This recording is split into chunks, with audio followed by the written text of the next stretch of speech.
Now I have my switch all set up so that I can remote into it and manage it through Telnet.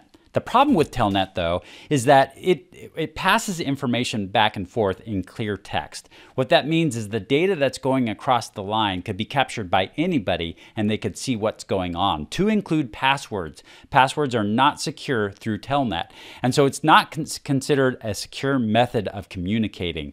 And so what I need to do is set up something like SSH. SSH is secure shell, and so what it does is it encrypts the traffic going between my switch and my laptop, so that way when I'm remoting into it, no one can capture that data going between it and be able to leverage that to be able to compromise the piece of equipment. So I'm on my switch right now. I'm going to set it up to do SSH.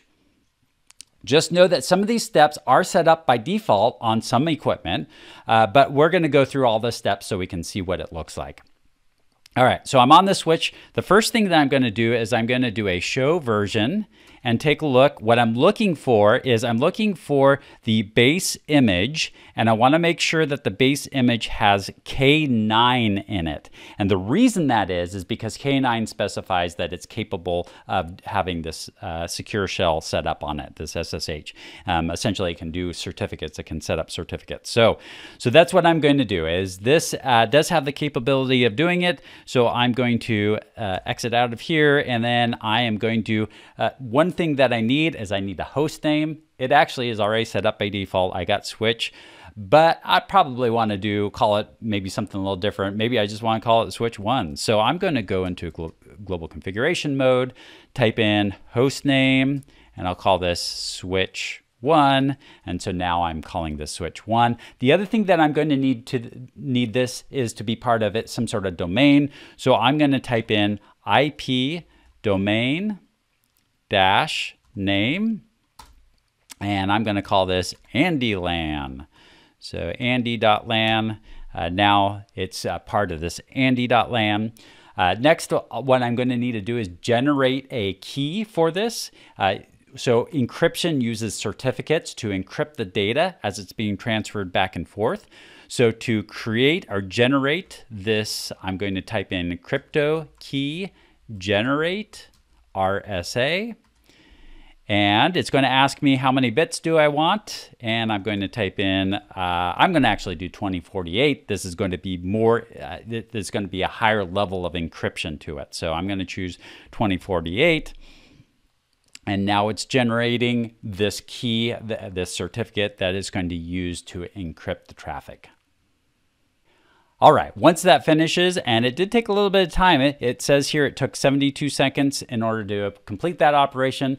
But once it's done, now I'm going to type in, what I want it to do is I want it to only use version 2. So I don't want it to use version 1. By default, it will use both. I only want to use version 2, so I'm going to type in IPSSH version 2, hit enter. And now we've got it set, so it'll version 2. And now the last thing that I need to do, because it'll still accept Telnet connections at this point. So what I'm going to do is get into the VTY connections, and I'm going to set it so that it only does, so it only will accept SSH connections and not Telnet. So I'm going to type in line VTY, and I'm going to do it for all of the VTY connections, so 0 through 15. And then I'm going to type in transport input. I'll do the question marks to see what our options are. As you can see, there's all, none, SSH, and Telnet. I just want SSH, so I'm going to type in SSH and hit enter. And now it should just be accepting SSH. Next, what I'm going to do is I'm going to type in this command called login local. What login local does is it says, look at the local user database to use for this, this type of connection. So I'm going to type in login local, but we don't really have a local database at this point in time. We don't have any local users set up. So let's go ahead and exit out of this and get back into the global configuration mode. And let's set up a user that's going to access this. So to do that, to set up a user, I'll type in username, and then I'll type in the username that I want to add. In this case, I'll just add myself. So Andrew is going to be the username, and then I need to give myself a password. So I'm going to type in password, and once again, I always like to have more complex passwords. And so if I were to go to a password generator and create a password that is unique to this login, so that way no one else can compromise it, and I'll plug that in there and hit enter, and now I have a username set up in there. So I think it's time to see if this is all configured correctly. So what I'm going to do is I'm going to go up to my icon again, select new session. So we create a new session. It's an SSH, so this is already set up. I'm going to type in the IP address that I want to connect to, which is the IP address of my switch. So that is .2. I'm going to click open. And it's going to first of all ask me, do I accept the certificate of this device? Now the thing is that this is what's called a self-signed certificate. It was created and generated on the device. It will encrypt the traffic. And so I just need to make sure that the device I'm connecting to is truly the device I want to connect to. I don't want to accept a certificate to a device that I'm not sure what the equipment is. So I do know that this is what I want to connect to. I know that I'm going to, I want to accept this certificate. So I'll just, in this case, I could either accept and then it would accept it from here on out, or I can connect once and it would just be for this particular time. I'm just going to connect once this time. Next time I'll probably hit accept and then it will never prompt me for again because it'll save that as a connection.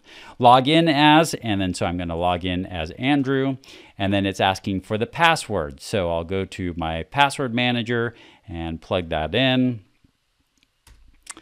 And now I'm on the switch. I'm going to hit enable, and it's going to ask the password for the privilege exec mode. And so that was my secret 4, excuse me, it was secret 2. Hit enter. I am now on the switch, and I can now manage this switch through this secure SSH connection from anywhere that I'll have access to this switch or to this network. So there you have it.